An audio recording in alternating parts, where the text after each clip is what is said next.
If we take time to understand our customers and our personal relationships, it really boils down to team. How many of you agree that it's all about team? Cool. Wrong answer. It's not all about team. Teams lose, Cleveland Browns. Teams lose, my Oakland Raiders. Teams lose, New York Yankees. Didn't even make the playoffs last year with the highest salary base in the professional sports. Are there companies going bankrupt right now as we sit in this ballroom? Yeah, and they have a team. Whoever said it's not whether you win or lose that counts probably lost. You go to Cleveland, they have the smartest, most intelligent, deserving fans in the entire world.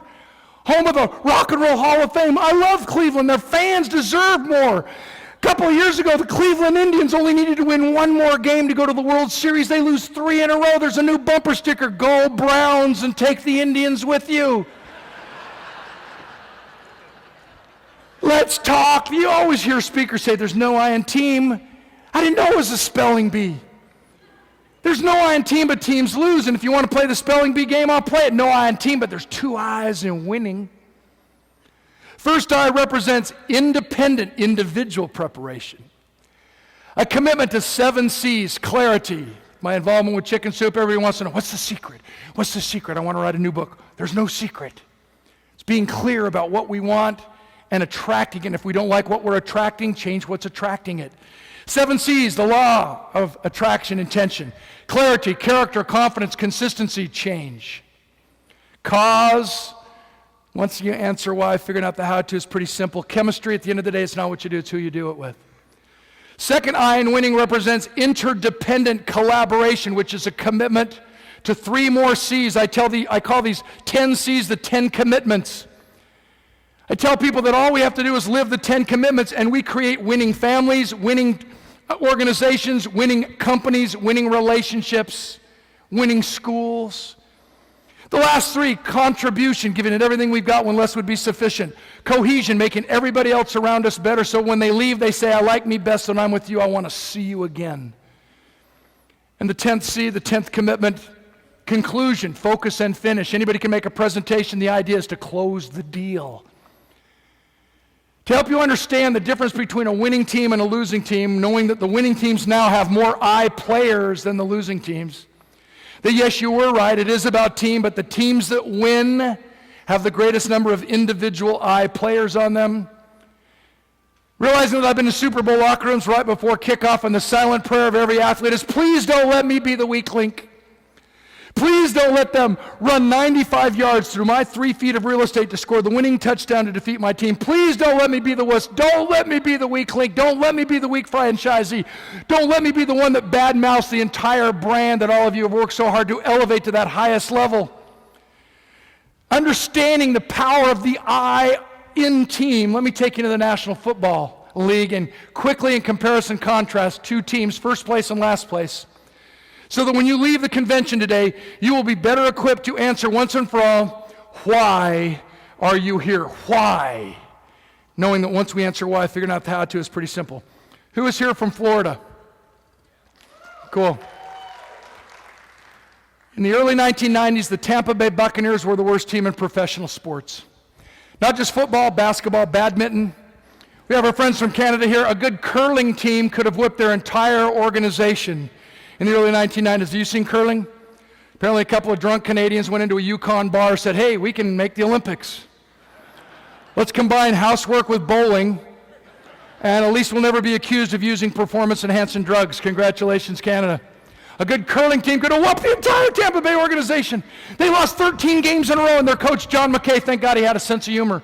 After their 13th loss, the sportscaster says, so coach, how do you feel about the execution of your team? He said, I'm all for it. Walk with me through the headquarters office door of the Tampa Bay Buccaneers. That year they lost every single game. Last place, coagulated group of losers, and the saddest thing, no one cared, not even ownership cared, and they have a team. I walked through the headquarters office door of the Tampa Bay Buccaneers, and here was my first impression of their so-called I players. The receptionist was sitting behind her counter, chewing her cud. Had on a cool little headset, big cud. I'm standing there in person on hold for 5 minutes while she's talking to her friend Shirley on the telephone. And I'm thinking, I'm not going to get into my appointment. Maybe I ought to just write down the address and show up to the party. With that little chip on her shoulder, that little attitude like there's so many things I could get accomplished if it wasn't for these blasted interruptions, she says, yeah. When I shared with whom I was there to visit, she doesn't get up and give me personal customer assistance. She doesn't make me feel like I'm understood. She buzzes me through this little clinical sterile gate. I said, thanks. I walk past her counter. Behind her counter is a table with 4 unmatched chairs around. It looks like a garage sale. When I get in the conference room, there in the corner of the meeting room is a stack of 4 old Pizza Hut pizza boxes, trash all over the floor. And when I interviewed every single one of the Tampa Bay Buccaneers football players in last place, lost every game, no one cared. When I interviewed every single one of the Tampa Bay Buccaneers football players and asked them one question, why are you here? Their answer, I'm here to play football. That's it? Yeah, my cholesterol count's higher than my SAT scores. You bite the wall. Last place, they think it's a job instead of a career. People all the time say, Clark, I want to become a professional speaker. I said, you feel called. You got to drive 5.5 hours one way through a snowstorm for free to deliver your message if you want to be a speaker. We have to answer why, then figuring out the how-to is pretty simple. Last place, coagulated group of losers. Why? It's just a job. I need a better job. I'm just going to change jobs. Comparison contrast, last place Tampa Bay with first place Dallas Cowboys in the same season in the same week. Anybody here a Dallas Cowboy fan? Hey, we got 2,000 folks and we hear a little, whoo! I'm disappointed. In years past, didn't matter if I was in Brazil or Belgium. I say, is there a Cowboy fan in the house? You'd think you're in a cattle drive. They're like, woo! Wah! And now you're just looking at me like, if we could just get all the guys out of jail on the same weekend, we could win. Let's talk. Do you know how tough it must be to be a Dallas Cowboy these days? They're all on probation. They can't even huddle up. They can't affiliate with known felons, so they're stuck on the sideline.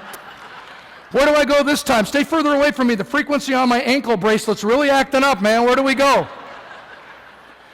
But in the 1990s, they were America's team. They won 3 Super Bowls. I'm great friends with some of the guys from those dynasty teams. Walk with me through their headquarters office and immediately put together the pieces that we've talked about thus far as we start to close our puzzle.